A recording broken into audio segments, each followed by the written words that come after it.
फहराते थे तिरंगा, और अंग्रेजी हुकूमत ने उन्हें पीट पाट कर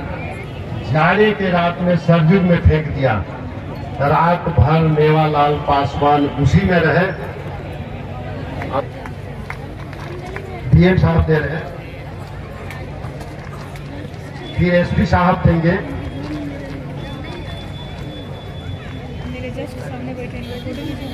वीरेंद्र बाबू को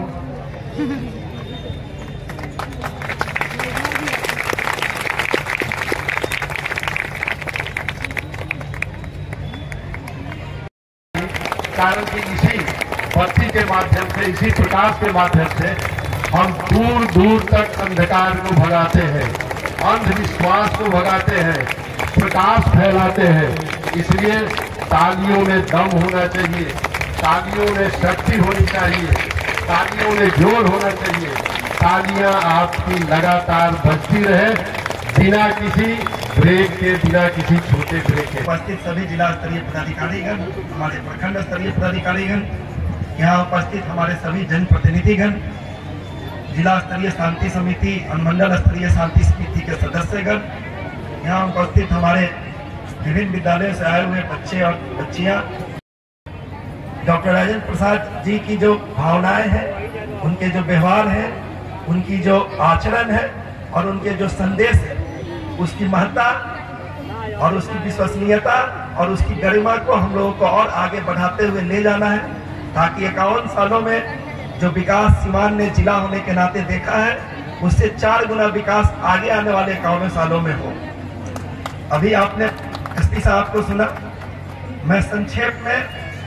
जो काम अभी माननीय मुख्यमंत्री महोदय के दिशा निर्देश के आलोक में विगत कुछ वर्षों में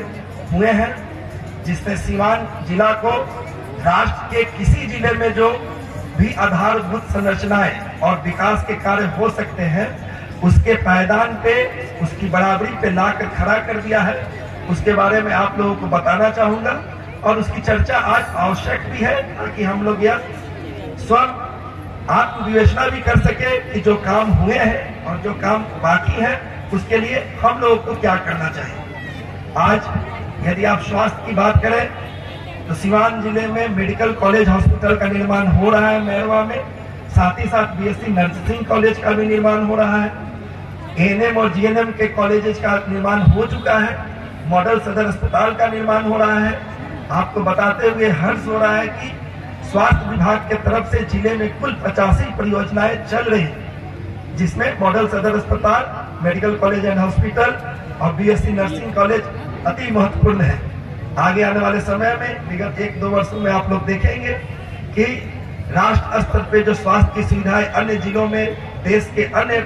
हिस्सों में मिलती है, वो सुविधाएं हमारे सीवान के जिलावासियों को भी मिलनी शुरू होगी।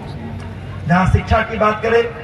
तो आप लोग को बताते हुए अपार हर्ष हो रहा है कि शिक्षा के क्षेत्र में भी वर्तमान में जो बीपीएससी के द्वारा बहाली हुई है,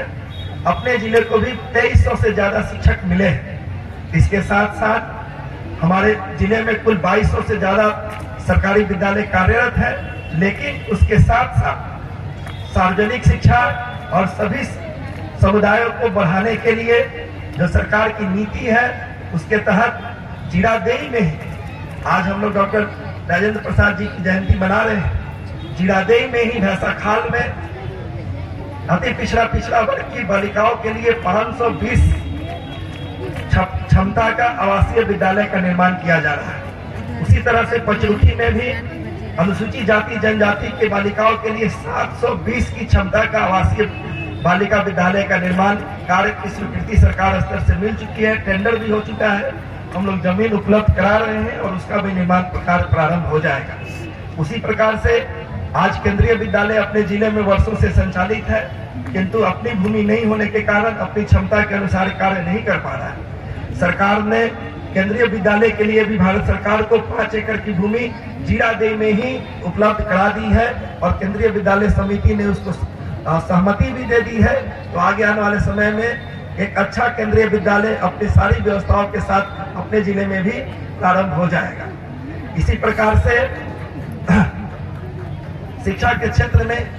अल्पसंख्यक समुदाय के बच्चे और बच्चियों को बढ़ावा देने के लिए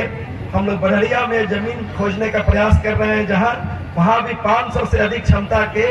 आवासीय विद्यालय का निर्माण अल्पसंख्यक समुदाय के वर्ग के बच्चे बच्चियों के लिए किया जाएगा।